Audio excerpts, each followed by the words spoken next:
வணக்கம் அன்பு நேயர்களே. இந்த அற்புதமான நேரலைக்கு வரக்கூடிய அனைத்து நல்ல உள்ளங்களுக்கும் வணக்கங்கள் மற்றும் வாழ்த்துக்கள். ஐயா, நம்ம கொடுத்த ஒவ்வொரு பதிவுகளுமே உங்கள் மனசில் இடம் பிடிச்சிருச்சு. எல்லோரும் அதை ஏற்றுக்கிட்டீங்க, எல்லாருக்கும் ஷேர் பண்ணீங்க. உங்களுடைய அன்பும் ஆதரவும் விலை மதிப்பில்லாததாக மாறிடுச்சு.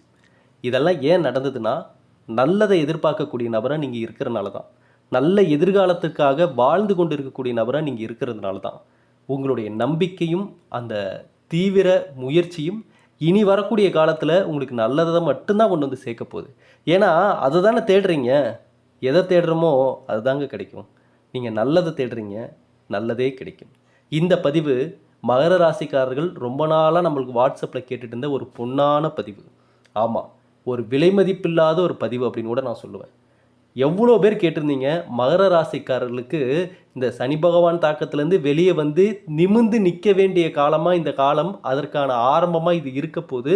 ஆனால் இப்படி தான் எல்லாரும் யூடியூப்பில் சொல்கிறாங்களே ஒழிய, மகர ராசிக்காரர்கள் கடந்த 10 வருடமாக பட்ட அந்த கஷ்டத்துலேருந்து இன்னுமே மீள முடியாமல் இன்னுமே அதே சூழ்நிலையில் தான் மாட்டிகிட்டு இருக்கோம். வெளியில் வந்த பாடே இல்லை, எந்த நல்லதும் நடந்த மாதிரியே தெரியல, தொடர்ந்து சோதனைகள் தான் எங்களை தாக்கிட்டு இருக்கு அப்படின்ற மாதிரி நிறைய மகர ராசிக்காரருடைய மனதில் ஓடக்கூடிய எண்ணங்கள் இதுதான். சரிங்களா? அப்படிப்பட்ட மகர ராசிக்காரர்களுக்கு அதிர்ஷ்டத்தை தரக்கூடிய காலம் இது. தசாபுத்தியில் எந்த கிரகநிலை மாற்றங்கள் வந்தால் அவர்களுக்கு நல்ல ஒரு மாற்றமும் யோகங்களும் அதிர்ஷ்டங்களும் கிடைக்கும் அப்படின்ற அந்த ஒரு விஷயத்தை இந்த பதிவில் நம்ம தெளிவாக பார்க்க போகிறோம். ஆகவே இதுவரைக்கும் மகர ராசிக்காரர்களுடைய பதிவுகள்னு போட்டாவே பயங்கர ரெஸ்பான்ஸ் வரும். ஏகப்பட்ட பேர் பார்ப்பீங்க. உங்கள் மனசில் தோணக்கூடிய அனைத்து கருத்துக்களையும் நம்ம கருத்து பட்டியலில் பதிவிடுவீங்க. நான் பார்த்துட்டு தான் இருக்கேன். மகர ராசிக்காரர்களுக்கு நாம் சொல்வது எல்லாமே 100% மேக்ஸிமம் பொருந்திடும். அது உங்களுக்கே தெரியும், பார்த்த நபர்களுக்கெல்லாம். அப்படிப்பட்ட மகர ராசிக்காரர்களுக்கான இந்த பதிவை நீங்கள் பார்க்குறது என்னை பொறுத்தளவுக்கு இறைவனுடைய அருள் உங்களுக்கு இருக்குது. நல்லதை அடையக்கூடிய நபராக நீங்கள் இருக்க போகிறீங்க. அதனால தான் இதெல்லாமே உங்கள் கண்ணில் படுது நான் நம்புகிறேன். ஏன்னா என்னை பொறுத்தளவுக்கு நல்ல அதிர்வலைகள் தான் நல்லதை கொண்டு வந்து சேர்க்கும். இப்போது மகர ராசிக்காரர்களுக்கான அந்த பொன்னான பதிவை பார்ப்போம். தயவு செஞ்சு நடுவில் ஸ்கிப் பண்ணிடாதீங்க. கொஞ்சம் நேரம் இதுக்காக நீங்கள் ஒதுக்கிட்டீங்க அப்படின்னா இதில் நிறைய தகவல்கள் உங்களுக்கு பெஸ்ட்டாக கிடைக்க போகுது. அதனால் ஸ்கிப் பண்ணாமல் முழுமையாக பாருங்கள். பார்க்குறதுக்கு முன்னாடி ஒரே ஒரு விஷயத்தை நான் சீக்கிரமாக சொல்லி முடிச்சிடுறேன். ரொம்ப நேரம் நான் பேசலை. ஐயா, மூலிகை சாம்பிராணி நல்லதை நினச்சி கொடுத்தோம். உங்களுக்கு நல்லது நடக்கணுன்றதுக்காக கொடுத்தோம். அந்த நல்லது உங்களை தேடி வந்தது பார்த்தீங்களா? அதுதான் இதன் மூலமாக கிடைச்ச ஒரே ஒரு வெற்றி. எவ்வளோ பேர் இப்போ கேட்டிருக்கீங்க, வாங்கினவங்களே திரும்ப திரும்ப வாங்கிட்டு இருக்கீங்க. இன்னும் சில பேர்த்துக்கு நான் ரிப்ளை பண்ணாமல் இருக்கேன், மன்னிச்சிருங்க. கண்டிப்பாக ரிப்ளை வரும். நிறைய பேர் மெசேஜ் பண்ணிட்டு இருக்கனால உடனே இப்போ ஒன்றும் இல்லை. இப்போ ஒருத்தர் மெசேஜ் பண்ணுறாங்கன்னா அடுத்த ஒரு 2 நிமிஷத்தில் இன்னொரு 5 பேர் மெசேஜ் பண்ணிடுறாங்க. அப்போ ஃபஸ்ட்டு மெசேஜ் பண்ணவங்களுடைய மெசேஜ் லாஸ்ட்டில் போயிடுது. தேடி தேடி தான் ரிப்ளை பண்ண வேண்டியது இருக்குது. அதனால் கொஞ்சம் பொறுமையாக இருங்க. எல்லோருடைய பூஜை அறையிலும் எல்லார் வீட்டுக்குமே நம்மளுடைய மூலிகை சாம்பிராணி உங்களை தேடி வரும். இது ஏன் உங்களை தேடி வருதுன்னா, நீங்கள் நல்லதை தேடக்கூடிய நபராக இருந்தீங்கன்னா மட்டும்தான் இந்த சாம்பிராணி உங்களை தேடி வரும். புதுசாக ஆர்டர் பண்ணணும்னு நினைக்கிறவங்க மட்டும் இந்த 9345397967 இந்த நம்பரை கரெக்டாக பார்த்து சரியாக சேவ் பண்ணிக்கோங்க ஐயா. தயவு செஞ்சு இதில் ஒரு நம்பரை மாற்றி கூட வேறு யாரையும் தொந்தரவு பண்ணிடாதீங்க. இந்த நம்பருக்கு கால் பண்ணால் போகாது. நம்ம கொடுத்த இந்த நம்பருக்கு கால் பண்ணிங்கன்னா உபயோகத்தில் இல்லைன்னு தான் வரும். நான் தெளிவாக உங்களுக்கு சொல்கிறேன். இது வாட்ஸ்அப்புக்காக மட்டும்தான். வாட்ஸ்அப்பில் மெசேஜ் பண்ணுங்கள், நானே உங்களுக்கு ரிப்ளை பண்ணுறேன். சரிங்களா? கொஞ்சம் ரிப்ளை பண்ணுறதுக்கு ஒரு ½ அன் ஹவரோ 1 ஹவரோ ஆகலாம். ஏன்னா நிறைய பேர் மெசேஜ் பண்ணுறனால. சரிங்களா? சரி, போதும். இப்போ நம்ம மகர ராசிக்காரர்களுக்கு நீங்கள் எதிர்பார்த்த அந்த ஒரு விஷயத்தை இப்போ நம்ம பார்ப்போம். மகர ராசிக்காரர்கள், மகர லக்கணத்தில் பிறந்தவர்கள், இவர்களுக்கு எல்லாமே எந்தெந்த கிரகங்கள் யோகத்தை கொடுக்குதுன்றது தான் நம்ம தெரிஞ்சுக்க வேண்டிய மிக முக்கியமான விஷயங்கள். சரிங்களா? ஏன்னா மகர ராசிக்காரர்கள் கடந்த 10 வருஷமாக பட்ட கஷ்டங்கள், துன்பங்கள், துயரங்கள், வேதனைகள், கவலைகள், நஷ்டங்கள் இவையெல்லாம் என்னன்றதை நம்ம பல கடந்த பதிவுகள்லேயே மிக தெளிவாக பார்த்தோம். அப்படியே கண்ணிலேருந்து கண்ணீர் வந்தது தான் மிச்சம். அந்த அளவுக்கு உச்சகட்ட சோதனைகளாக போயிட்டாங்க. ஏன் இன்னுமே மீள முடியாமல் தான் நீங்கள் இருக்கீங்க, அது எனக்கு நல்லா தெரியும். மகர ராசிக்காரர்கள் என்ன சூழ்நிலையில் இருக்காங்கன்றது எனக்கு அப்பட்டமாக வெளிச்சம் போட்டு காட்டின மாதிரி எனக்கு தெரியும். இப்போ வரைக்கும் ஏன் இந்த பதிவை பார்த்து கொண்டிருக்கக்கூடிய மகர ராசிக்காரர்கள் கூட நான் சொல்கிறேன், நீங்கள் பாருங்கள். உங்கள் லைஃப்பில் கடந்த 10 வருஷமாக பட்ட கஷ்டங்கள்லேருந்து இன்னுமே வெளிவர முடியாமல் அந்த தாக்கம் இன்னும் உங்களை ஆக்கிரமிப்பு பண்ணிட்டு தான் இருக்குது. இன்னும் வெளியே வரவே விடலை. எல்லாம் சொல்லுவாங்க மகர ராசிக்காரர்களுக்கு அப்படியே ஒரு காலம் ஆரம்பிச்சிருச்சு, பொற்காலம் ஆரம்பிச்சிருச்சு, சூப்பராக இருக்க போகுது, அதிர்ஷ்டம் கொட்ட போகுது, கூரை பிச்சுட்டு கொட்ட போகுது, கோடீஸ்வரன் ஆக போகிறாங்க, லட்சாதே. நீங்கள் மகர ராசிக்காரங்களை கூப்பிட்டு கேட்டு பாருங்கள், அப்படியே வாயில் வந்த மாதிரி திட்டிடுவாங்க. அந்த அளவுக்கு கோபத்தில் இருக்காங்க, டென்ஷனில் இருக்கிறாங்க. ஏன்னா எதிர்பார்த்து எதிர்பார்த்து எதிர்பார்த்து எதிர்பார்த்து மகர ராசிக்காரர்கள் ஏமாற்றத்தை தான் பார்த்துட்ருக்காங்க. ஏமாற்றம் என்பது இவர்கள் வாழ்க்கையில் இன்றியமையாத ஒன்றா இருக்கும். ஏதோ ஒரு கட்டத்தில் அவங்க பார்த்து தான் தீரணும், அதை பார்த்துருப்பாங்க. இந்த பதிவை பார்த்து கொண்டு இருக்கக்கூடிய மகர ராசிக்காரர்களோட கண்டிப்பாக உங்கள் லைஃப்பில் ஏமாற்றம் அப்படின்றத ஒன்று பார்த்துருப்பீங்க. சரிங்களா?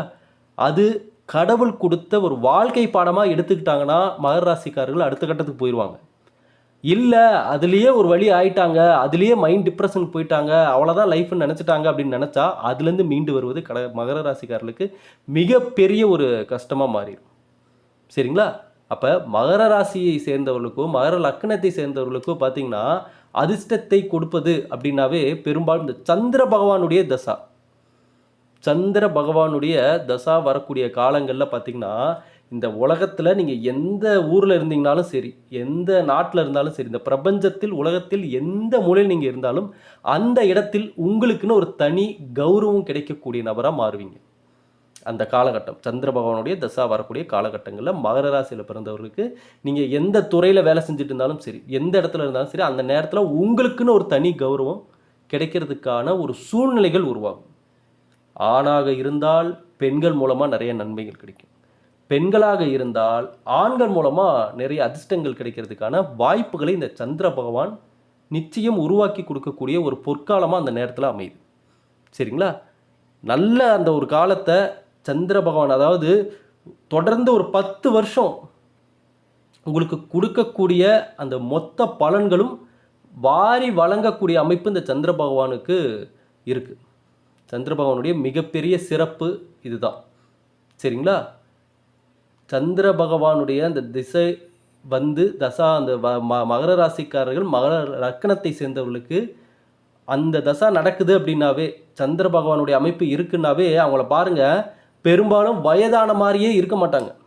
வயசு ஆயிருக்கும், ஆனால் தோற்றத்தில் பார்த்தீங்கன்னா இளமையாக தோன்றக்கூடிய ஒரு அமைப்பு அந்த நேரத்தில் இருக்கும். அவங்க அப்படி தான் காட்சி அளிப்பாங்க. சரிங்களா? அந்த ஒரு சாதுர்த்தி, அந்த சாமர்த்தியத்தை, மிகப்பெரிய ஒரு சாமர்த்தியத்தை அந்த நேரத்தில் சந்திர பகவான் கொடுப்பார். சரிங்களா? அதே போல் செவ்வாய் பகவானுடைய தசா நடக்கக்கூடிய காலத்தில் மகர ராசிக்காரர்களுக்கு, ஏன் இதெல்லாம் நான் அவ்வளோ தெளிவாக சொல்கிறேன்னா, மகர ராசிக்காரர்கள் எப்படா விடிவு காலம் பிறக்கும் அப்படின்ற தேடல் அதிகமாக இருக்குது. ஒன்றும் இல்லை, இப்போ ஒரு விஷயத்தை நான் உங்களுக்கு சொல்கிறேன், அது உங்களுக்கு அதிர்ச்சியாக கூட இருக்கலாம், பட் அது எந்தளவுக்கு உண்மைன்றதை கண்டிப்பாக இந்த பதிவை பார்க்கக்கூடிய மகர ராசிக்காரர்கள் நிச்சயமாக எனக்காக கமெண்ட் செக்ஷனில் சொல்லுங்கள், நான் சொன்னது சரியா இல்லையான்னு. சொல்லட்டுமா? கரண்ட் சுச்சுவேஷன் அதிகமாக யூடியூப்பில், ஃபேஸ்புக்கில்னு சொல்லி ஆன்லைனில் அதிகமாக ஜோசி வீடியோக்களை தேடி பார்த்துட்ருக்கீங்க. கரெக்டா? ஆமாவா? நல்லா நோட் பண்ணி பாருங்கள், உங்கள் ஹிஸ்ட்ரி எடுத்து பாருங்கள். ஹிஸ்ட்ரினா நான் இதுக்கு முன்னாடி நீங்கள் வீடியோ பார்த்தீங்களா, அந்த யூடியூப் ஹிஸ்ட்ரி எடுத்து பாருங்கள். இப்போ கரண்ட் சுச்சுவேஷனில் மகர ராசிக்காரர்களில் பிறந்தவங்க நிறையா ராசி பலன் பார்த்துட்ருக்கீங்க. ஒன்றும் இல்லை, ஒரு பதிவு முடிஞ்சோடனே வேற ஒரு பதிவு உங்கள் கண்ணில் படும், அதையும் போய் பார்த்துருப்பீங்க. இதில் ஏதாவது ஒரு விஷயத்த சொல்லியிருப்பாங்களோ, இதில் ஏதாவது தற்போதைய காலகட்டம் தேடல் அதிகமாயிருச்சு மகர ராசிக்காரர்களுக்கு. ஏன் தேடல் அதிகமாச்சுன்னா, இனி அடுத்த கட்டத்துக்கு வந்தே தீர வேண்டும் என்ற சூழ்நிலைக்கு தள்ளப்பட்டிருப்பீங்க. வேற ஒன்றும் இல்லை. எதனால்? பட்ட கஷ்டங்கள்லேருந்து வெளிவந்தே ஆக வேண்டும் என்ற சூழ்நிலை வந்தனால. சரிங்களா? அதனால் இந்த காலகட்டம் தேடல் அதிகமானனால தான் இந்த பதிவு கூட உங்கள் கண்ணில் பட்டிருக்கு. வேற ஒன்றும் இல்லை. செவ்வாய் பகவானுடைய தசா வரக்கூடிய காலங்களில் பார்த்தீங்கன்னா மகர ராசிக்காரர்களை பொறுத்தளவுக்கு மிகப்பெரிய செல்வத்தை சேர்க்கக்கூடிய பாக்கியம் உருவாகுவதற்கான வாய்ப்புகள் இருக்குது. சரிங்களா? அதே போல் பூர்வீக சொத்து சம்பந்தப்பட்ட விஷயம், புதிய சொத்துக்கள் வாங்குவது, சொந்த பந்தங்க முன்னாடி சொந்த காலில் நிற்கக்கூடிய அந்த அமைப்பு, அடுத்தவங்க கிட்ட கையேந்தாமல் நீங்கள் மற்றவங்களுக்கு உதவி செய்யக்கூடிய, நீங்கள் மற்றவங்களுக்கு வாரி வழங்கக்கூடிய அந்த கௌரவமான வாழ்க்கையை வாழக்கூடிய தகுதியை இந்த செவ்வாய் பகவான் கொடுப்பார். செவ்வாய் பகவான் மங்களகாரராக இருக்கிறதுனால எந்த இடத்துல வந்து ஒரு நல்ல காரியம் நடந்தாலும் அந்த இடத்துல தலைமை பதவி அப்படின்ற தலைமை பொறுப்பு, ஒரு நல்ல காரியத்தை தலைமையை ஏற்று நடத்தக்கூடிய பக்குவத்தை கிடைக்கச் செய்வார். சரிங்களா? சனியும் செவ்வாயும், அதாவது செவ்வாய் பகவானும் சனியும் சேர்ந்து அப்படின்னாவே அது தீதுக்கான விஷயத்தை கொடுக்கறதாக இருந்தாலும் மகர ராசியை பொறுத்தளவுக்கு செவ்வாய் பகவானுடைய தசா வரக்கூடிய காலங்களில் கண்டிப்பாக நன்மைகளை தான் அதிகமாக பெறுவார்கள். சரிங்களா? நன்மைகளை அதிகம் பெறக்கூடிய காலமாக இருக்கும். அதே போல் இவர்களுடைய அந்த வாழ்க்கையில் ஏற்படக்கூடிய அந்த தேவையில்லாத நட்புகள் மகர ராசிக்காரர்களுக்கு நல்லா நோட் பண்ணி பாருங்கள். தேவையில்லாத நட்புகளை நீங்கள் விலக்கிடுறது நல்லது. இல்லைனா அதன் மூலமாக வந்த மனக்கசப்புகள், ஏமாற்றங்கள் தான் பெரும்பாலும் மகர ராசிக்காரர்களுக்கு. யாரை நம்புறது, யாரை நம்பக்கூடாது, இதுலேயே ஒரு தெளிவு கிடைக்கிறதுக்கே இவங்களுக்கு குறிப்பிட்ட ஒரு 30-35 வயசை தாண்டிடும் அந்த அனுபவம் கிடைக்கிறதுக்கு. ஏன்னா யார் எப்படி என்னன்றதை உடனே இவங்களால் அது நம்பிடுவாங்க. எப்படின்னா நம்மள மாதிரி தானே இருப்பாங்க அப்படின்ற ஒரு நம்பிக்கை இருக்கும் உங்களுக்கு எப்போவுமே எல்லார் மேலேயுமே. சரிங்களா? ஆனால் செவ்வாய் பகவான் பார்த்திங்கன்னா தேவையில்லாத தீமைகளை ஒழிக்கக்கூடிய, தேவையில்லாத எதிர்ப்புகளை முறியடிக்கக்கூடிய, தேவையில்லாத நட்புகளை தானாக விலக்க செய்யக்கூடிய அந்த அமைப்பை கொடுப்பார். செவ்வாய் பகவானுடைய ஆதிக்கம் இருக்கும் காலத்தில். சரிங்களா? அதே போல் சில பேர் சொல்லலாம், ஏங்க இந்த மாதிரி கிரகங்களுடைய தசா புத்தி வரக்கூடிய காலங்களில் கூட எனக்கு நல்லது நடக்கலையேங்க, நீங்கள் சொல்கிற மாதிரி அதிர்ஷ்டம், பேரதிர்ஷ்டம், செல்வம் அப்படின்ற மாதிரி இல்லாமல் சாதாரண நிம்மதியான வாழ்க்கை வாழ்ந்தாலே போதுன்ற எதிர்பார்ப்பு இருக்கும் பார்த்தீங்களா? அந்த மாதிரி எதிர்பார்ப்பு இருந்தும் கூட குறைந்தபட்சம் அந்த எதிர்பார்ப்பு கூட நிறைவேறாத சில நபர்கள் இந்த மாதிரியான தசாபுத்தி வரக்கூடிய அமைப்புகளில் வந்து இந்த மகர ராசி, மகர லக்கணத்தை சேர்ந்தவர்களுக்கு எந்த வழிபாடு, எந்த தெய்வத்தை, எந்த திதியில் வந்து பிரார்த்தனை வச்சுக்கலான்ற விஷயத்தையும் பார்த்திங்கன்னா நம்ம கண்டிப்பாக தெரிஞ்சுக்கணும். சரிங்களா? அது அவரவர்களுடைய அந்த சுயஜாதகத்தை பொறுத்து மாறுபடும். நம்ம சொல்கிறது அவங்களுக்கும் அந்த நேரத்தில் நல்ல ஒரு பலனை பார்க்கணும் அப்படின்னு நினச்சா அவர்களுடைய சுயஜாதகப்படி எந்த வழிபாடு, எந்த கோவிலுக்கு போகணும், எந்த வழிபாடு மேற்கொள்ளணுன்ற சில ஆன்மீகம் தொடர்பான சில விஷயங்களும் நம்ம தெரிஞ்சுக்கிறது ரொம்ப ரொம்ப நல்லது. குறிப்பாக குலதெய்வம் என்றுமே மகர ராசிக்காரர்களை கைவிடுவது இல்லை. நல்லா புரிஞ்சுக்கோங்க. குலதெய்வ வழிபாடு தான் மகர ராசிக்காரர்களை அடுத்த நிலைமைக்கு கொண்டு வந்துட்டுருக்கு. இன்னைய வரைக்கும் அவங்க போராடிட்டு இருக்கிறாங்க. ஏன்னா இந்த போராட்டத்துக்கு அப்புறம் நீங்கள் வெற்றி பெற போகிறீங்க, அது நிச்சயமாக நடக்க தான் போகுது. நீங்கள் சூழ்நிலை மாறதான் போகுது. யாருக்கும் ஒரு விஷயம் நிரந்தரமாக இருக்க போகிறதில்ல. அது உங்கள் கஷ்டமும் அப்படி தான். அந்த நிரந்தரமாக இல்லாத அந்த கஷ்டத்தை அதுலேருந்து வெளிவந்து இனி நல்ல மாற்றத்தை பார்ப்பதற்கான காரணம் குலதெய்வத்தினுடைய அருள் உங்களுக்கு இருக்குது. சரிங்களா? அதனால் ஏன்னா இது நிறைய பேர் கேட்டிருந்தாங்க, ஏங்க இப்போ நீங்கள் வந்து இப்போ பொது பலன் நீங்கள் சொல்கிறீங்க, லைஃபுக்கான விஷயத்துலேயே அதில் கனெக்ட் பண்ணி சொல்கிறதுனால எங்களுக்கு நல்லாவே கனெக்ட் ஆகிடுது. இருந்தாலும் அந்த தசா புத்தியில் எந்த கிரகநிலை மாற்றங்கள் நம்மளுக்கு மாற்றத்தை கொடுக்குன்ற ஒரு விஷயமும் தெரிஞ்சால் இன்னும் கொஞ்சம் யூஸ்ஃபுல்லாக இருக்குன்றனால தான் நம்ம இந்த பதிவில் தெளிவாக அதை நம்ம சொல்லியிருந்தோம். அதனால் ஒவ்வொருத்தருடைய சுயஜாதகமும் ஒவ்வொரு விஷயத்தை சொல்லும். அவங்க யார், எந்த வாழ்க்கை, எப்படிப்பட்ட வாழ்க்கை முறை வாழ்ந்து கொண்டிருக்கிறார்கள், இனி வரக்கூடிய வாழ்க்கை முறை எப்படி இருக்க போகுது, எந்தெந்த விஷயத்தை வந்து அவங்க ஐயா ஜோதிடம் என்பதே ஒரு அனுபவம் தான். சரிங்களா? அப்படின்றப்ப உங்களுடைய வாழ்க்கை முறை எப்படி இருக்குது, எப்படிப்பட்ட எதிர்காலத்தை நம்ம உருவாக்க போகிறோம் அப்படின்றது எல்லாமே ஒரு பக்கம் நீங்கள் தெரிஞ்சுக்கிட்டு அதில் இருக்கக்கூடிய ப்ளஸ்ஸு மைனஸ். ஏன்னா இப்போ எந்த ஜாதகக்காரருக்குமே எல்லா விஷயமும் ப்ளஸ்ஸெல்லாம் இருக்க போகிறது இல்லை. அது உங்களுக்கே தெரியும். ஏதோ ஒரு விஷயம், ஏதோ ஒரு இடத்துல ஏதோ ஒரு குறைபாடுகள் இருக்க தான் செய்யும். இங்கே குறைபாடு இல்லாத மனிதர்கள் யாருமே கிடையாது. ஏதோ ஒரு விஷயத்தில் இருக்கும். மன ரீதியாவோ, உடல் ரீதியாவோ, உறவுகள் ரீதியாவோ, பண ரீதியாவோ, வேலை ரீதியாவோ ஏதோ ஒரு குறைபாடுகள் மனிதர்களுக்கு இருக்கத்தான் செய்யும். அது இயற்கை. அந்த இயற்கையை எதிர்த்து எதுவும் பண்ண முடியாது. சரிங்களா? ஆனால் அதை தெரிஞ்சுக்கிட்டு இதுதான் இருக்குன்றதை புரிஞ்சுக்கிட்டோம்னா இனி அடுத்த கட்டம் நமக்கான தேடல் என்னன்றதில் நம்ம தெளிவாக இருக்கலாம். தெளிவு மட்டுமே முன்னேற்றத்தை கொடுக்கும். அதை மட்டும் மறந்துடாதீங்க. இங்கே யார் என்ன சொன்னாலும் நீங்கள் கண்ணை மூடிட்டு நம்பணும்னு அவசியமே இல்லை. இது நான் இப்போ பதிவுகள் ஆரம்பித்ததுலேருந்து இந்த வார்த்தையை நான் சொல்லிட்டு இருக்கேன். இந்த காலத்தில் யார் என்ன சொன்னாலும் நீங்கள் கண்ணை மூடிட்டுலாம் நம்பணும்னு அவசியம் இல்லை. ஒருத்தர் ஒரு விஷயம் சொல்கிறாங்கன்னா எதற்காக சொல்கிறாங்க, அது நம்ம நடைமுறையில் கனெக்ட் பண்ணி பார்த்தோம்னா கனெக்ட் ஆகுதா, நடைமுறையில் இது சாத்தியம் ஆகுமா அப்படின்றத யோசிச்சிங்கனாவே இங்கே பல விஷயங்களில் இருக்கிற உண்மை என்னன்றது உங்களுக்கு தெரிய வந்துடும். மகர ராசிக்காரர்கள் என்றும் 4 திசையிலும் உங்கள் பார்வைகளை நீங்கள் வச்சுக்கணும். இதை ஏன் சொல்கிறேன்னா அந்த ராசிக்காரர்களுக்கு தெரியும். நீங்கள் சரி இவங்க தானே, சரி இந்த விஷயம் தானே அப்படின்னு நீங்கள் கண்மூடித்தனமாக நம்பின சில விஷயங்கள் எப்படி உங்களுக்கு எதிராக மாறுச்சுன்றதையும் கடந்த வருடங்களில் பார்த்துருப்பீங்க. ஆமாவா? அளவுக்கு அதிகமாக வைத்த நம்பிக்கை எப்படிப்பட்ட துயரத்தை கொடுத்துச்சுன்றதை பார்த்தீங்கள்ல. அப்போ இனி வரக்கூடிய காலம் ஐயா கிடைச்சது ஒரு வாழ்க்கை பாடமாக நினச்சிக்கோங்க. வேறு ஒன்றும் இல்லை. எது நடந்திருந்தாலும் சரி உங்கள் வாழ்க்கையில் எப்பேற்பட்ட சோதனை நீங்கள் பார்த்துருந்தாலும் அதை ஒரு வாழ்க்கை பாடமாக எடுத்துக்கோங்க. ஏன்னா இனி காலங்கள் இருக்குது, இன்னும் வாழ வேண்டிய நாட்கள் நிறைய இருக்குது உங்களுக்கு. அப்போ இன்றைக்கி நேற்று நடந்த விஷயத்தை நம்ம நினச்சி உக்காந்தோன்னா நாளைக்கு வரக்கூடிய வாழ்க்கை யார் வாழ போகிறா நமக்கு பதிலாக? நம்ம தான் வாழ்ந்தாகணும். மகர ராசிக்காரர்களுக்கு நான் ஒரே ஒரு விஷயந்தான் சொல்லுவேன். மகரம், நீங்கள் மகிழ்ச்சிகரமாக வாழ வேண்டிய மனிதர். எல்லாருக்கும் நல்லதை நினச்சி நீங்கள் ஏங்க கடைசியாக கஷ்டப்படணும்? இதை தான் நான் மகர ராசிக்காரர்களில் அந்த ஜாதகம் பார்க்குறவங்க மகர ராசிக்காரங்க வந்து பார்க்குறப்ப கூட நம்ம அதுதான் சொல்லுவோம். அவங்க அதை கேட்டுட்டு அழுதுருவாங்க. ஏன் அழுதுருவாங்கன்னா, நல்லதை நினச்சி நல்லது செய்ய போய் நல்லது பண்ண போய் கடைசியாக இவங்க தான் உட்காந்து அழுதுட்டுருப்பாங்க, ஏமாந்து போய் மன கஷ்டத்தில். நான் கேட்குறது என்னென்னா, நல்லதை நினச்சி நீங்கள் ஏன் கடைசியாக கஷ்டப்படணும்? அப்படி நீங்கள் கஷ்டப்படணும்னு அவசியமே இல்லை. ஏன்னா நீங்கள் தான் நல்லா இருக்க வேண்டிய நபர்கள். இங்கே நிறைய கெட்டதை யோசிக்கக்கூடிய நபர்கள், கெட்டதை பண்ணக்கூடிய நபர்களும் இந்த உலகத்தில் இருக்காங்க தான்.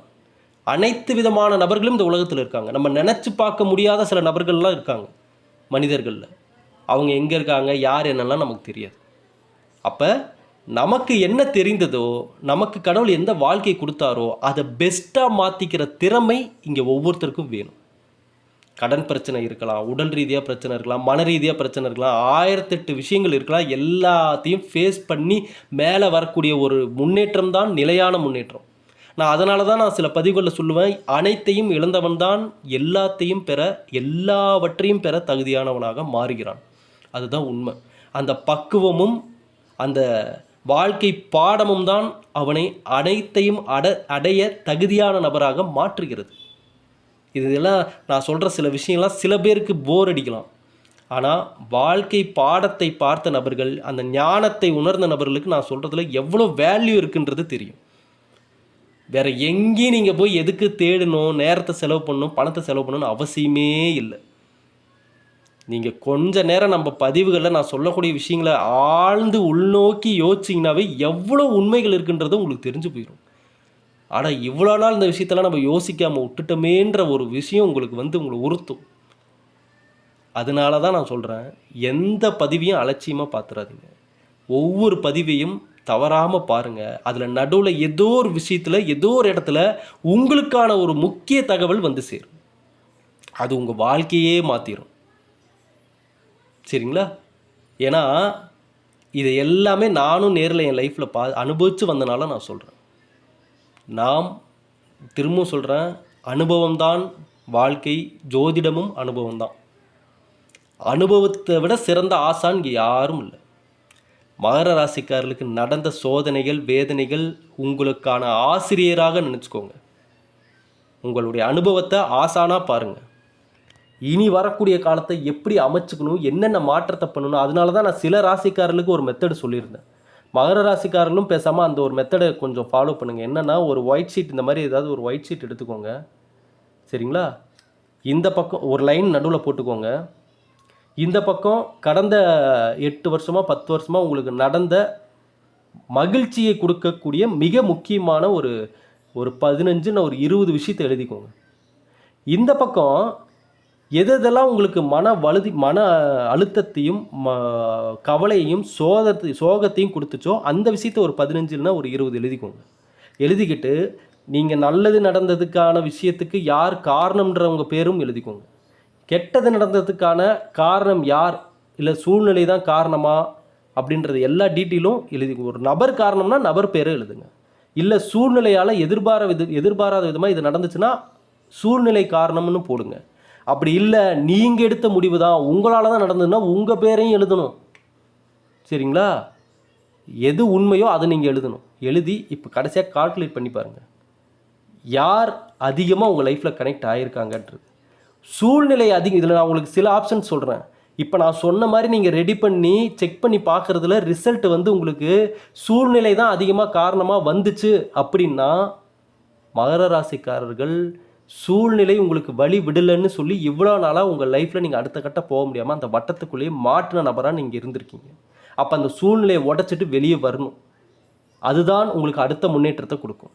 இதே ஒரு நபருடைய பேர் வருதுன்னு வைங்க, இவங்க தாங்க அதிகமாக என் லைஃப்பில் நல்லதுக்கு கெட்டதுக்கு காரணம் அப்படின்னா அந்த நபரை நீங்கள் அனலைஸ் பண்ணி வச்சுக்கிறது நல்லது. என்னங்க அனலைஸ்னா, அவர்கள் எப்படிப்பட்ட நபர்கள், அது எந்த உறவாக இருந்தாலும் சரி, யாராக இருந்தாலும் சரி, எந்த சூழ்நிலைக்கு எப்படி மாறுவாங்க, எப்படி வந்து இவங்களை நம்ம எப்படி புரிஞ்சுக்கிறது, நம்மளை எப்படி இவங்களை புரிஞ்சுக்க வைக்கிறது, இவங்க கூட லைஃப் லாங் நம்ம இருக்கணும்னா எப்படிப்பட்ட சில மாற்றத்தை நம்மளுக்குள்ளே கொண்டு வரணும், அவங்கக்கிட்ட என்னென்ன மாற்றத்தை கொண்டு வரதுக்கு ட்ரை பண்ணுன்ற சில புரிதல் இந்த நேரத்தில் தேவை.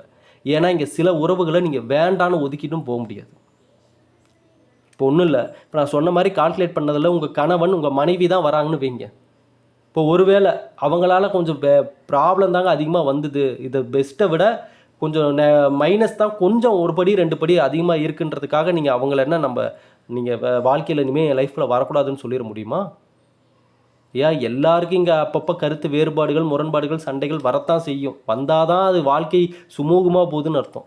ரொம்ப அப்படி சண்டையே இல்லாமல் இருப்பதும் டேஞ்சர் தான். அதுக்குன்னு 24 மணி நேரம் சண்டை போட்டுட்டு இருக்கிறதும் தப்பு தான். சரிங்களா? ஆகவே ஒருவேளை இப்போ நான் சொன்ன அந்த கணக்குப்படி உங்கள் பேர் வந்துருச்சுன்னு வைங்க, உங்கள் பேர், ஆமாங்க நான் எடுத்த முடிவு தான், நான் எடுத்த விஷயந்தான், நான் பண்ண விஷயந்தான், நல்லது கெட்டது எல்லாத்துக்கும் பெரும்பாலும் எல்லா இடத்துலையும் என் பேர் தான் வருது, நான் தான் பண்ணியிருக்கிறேன் எல்லான்னு ஒரு வேளை ரிசல்ட் வந்துருச்சுன்னா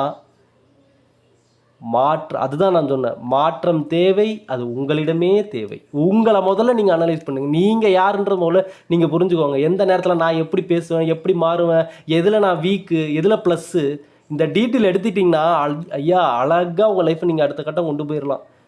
நீங்கள் ஜோசிகாரரை தேடணுன்னு கூட அவசியம் இல்லை. அழகாக நல்லதை பார்த்து நீங்கள் அடுத்த கட்டத்துக்கு போயிடலாம். இந்த பதிவு மகர ராசிக்காரர்களுக்கு ஒரு அற்புதமான பதிவாக இருந்திருக்கும்னு நான் நம்புகிறேன். நான் திரும்பவும் சொல்கிறேன், நம்ம பதிவுகளை பார்க்க வரக்கூடிய உங்கள் எல்லோருக்குமே இறைவனுடைய அருளால், உங்களுடைய முயற்சியால், நான் வந்து சில பதிவுகளில் இந்த வார்த்தையை நான் அழுத்தமாக சொல்லுவேன், முன்னேற்றம் வரும், உங்களால் தான் வரணும். வேறு யாருனாலும் இங்கே வரக்கூடிய முன்னேற்றம் நிலையானதானலாம் நமக்கு தெரியாது. நீங்கள் எடுக்கக்கூடிய முயற்சி, உங்களுடைய சிந்தனையால் வரக்கூடிய திடீர்னு யாரோ வந்து இந்தாங்க உங்களை கொண்டு போய் இந்த போஸ்டிங்கில் உட்கார வைக்கிறேன், நீங்கள் முன்னேறிடுங்க அப்படின்னு கொடுக்குறாங்கன்னாவே அது நிலையானதாக இருக்குமான்றது 99% சந்தேகம்தான். ஏதோ ஒரு தேவைக்காகவோ வேறு ஏதோ விஷயத்துக்காகவோ கூட நமக்கு அதை கொடுக்கலாம். ஆனால் உங்களுடைய முன்னேற்றத்தினால வரக்கூடிய, உங்களுடைய முயற்சியால் வரக்கூடிய முன்னேற்றம் மட்டுமே உங்களுக்கான முன்னேற்றம், நிலையான முன்னேற்றம். அதை மறந்துடாதீங்க. இந்த பதிவு உங்கள் நண்பர்கள், உறவினர்கள் எல்லோருக்குமே ஷேர் பண்ணுங்கள். எப்போதும் நம்ம சேனலோட இணைந்திருங்க. வணக்கம்.